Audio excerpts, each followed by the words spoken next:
हाँ, तो सभी लोग बैठ गए। मैं शुरू करूं। आज मैं आप लोगों से बात करूंगा सबकॉन्शियस माइंड के बारे में। अगर हमारा अवचेतन मन किसी बात को रिसीव कर लिया तो उसको आज न कल पूरा होना है, चाहे बाधाएं जितने भी आए, लेकिन वह पूरा होकर के रहेगा। चाहे हमारे पास साधन हो या नहीं हो। अब किसी का सपना है कि इंजीनियर बनने का, किसी का सपना है डॉक्टर बनने का, किसी का सपना है अधिकारी बनने का, और उतनी साधन नहीं है, माँ बाप के पास उतना पैसा नहीं है जो कि वो अफोर्ड कर सके और बच्चे को बाहर भेज करके पढ़ा सके। लेकिन अगर आपने ठान लिया है ये बनना है और उस हिसाब से मेहनत करते हैं तो आप एक न एक दिन ज़रूर उस मुकाम को पाएंगे। इसी पर एक छोटी सी कहानी के माध्यम से मैं समझाता हूँ। एक छोटे से गांव में 12 वर्षीय अर्जुन रहता था। उसका उम्र क्या था? 12 वर्ष। वह था तो गरीब, लेकिन उसके मन में बड़े बड़े सपने थे। वह कुछ पढ़ लिख करके एक प्रशासनिक अधिकारी बनना चाहता था। पढ़ने में भी बहुत तेज था, क्लास में सबसे आगे रहता था। अचानक उसके पिता की तबीयत खराब हो जाती है, वो बीमार रहने लगते हैं। अब इसके पूरे घर की जिम्मेवारी माँ के ऊपर चली जाती है। माँ जैसे तैसे तो कर ही रही थी, लेकिन अर्जुन से रहा नहीं गया। उसने 12 वर्ष की उम्र में पास के ही पटाखा कंपनी में उसने नौकरी करना शुरू कर दिया। सुबह निकलता, शाम को घर आता। जिन हाथों में कभी किताब हुआ करता था, उन हाथों में बारूद के धूल लगे रहते थे, हाथों में छाले पड़े रहते थे। अचानक उस रास्ते से इसके पुराने गुरुजी, जो मिडिल स्कूल में पढ़ा था, उस स्कूल के शिक्षक जा रहे थे। तो अर्जुन पर नज़र पड़ी।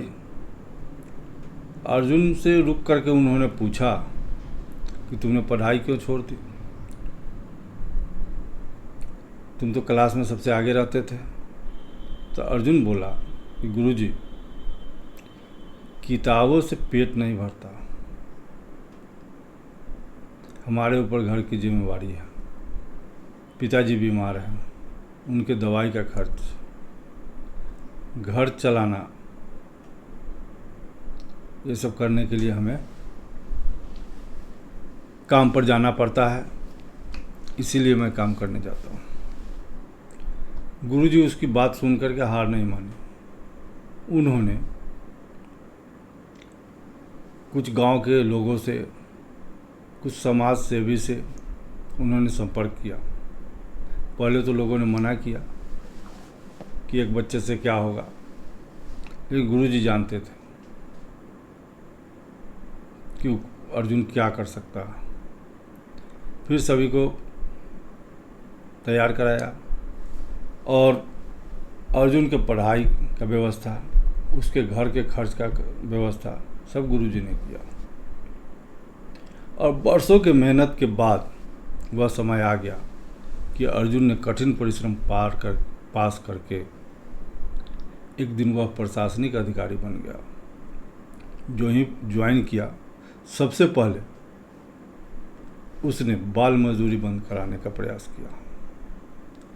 अब जिस कारखाने में बच्चे काम करते थे, उस कारखाने में कानून का पालन होने लगा और एक पूरे देश में अभियान चलाया कि बाल मजदूरी बंद हो।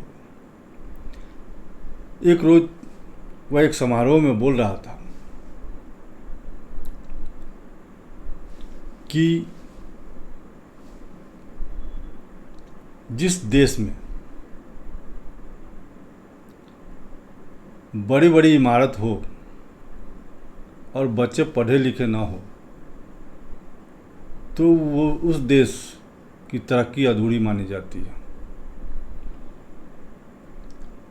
उसने ऐसा किया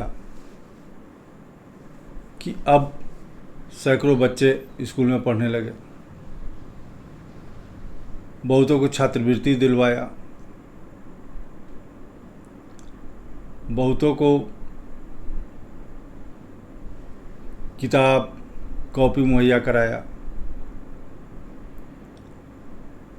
तो अर्जुन ने कहा कि अगर देश के बच्चे पढ़ेंगे, बड़ी बड़ी इमारतों की ज़रूरत नहीं है, अगर बच्चे पढ़ गए तो उस देश की तरक्की मानी जाती है।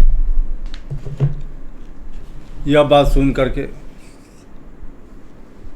उस सभागार में जितने भी लोग थे सभी ताली बजाने लगे और उसके गुरुजी जो थे उनकी आंखों में गर्व का आंसू बह रहा था। तो कहने का मतलब यह है कि साधन नहीं था उसके पास कि बीपीएससी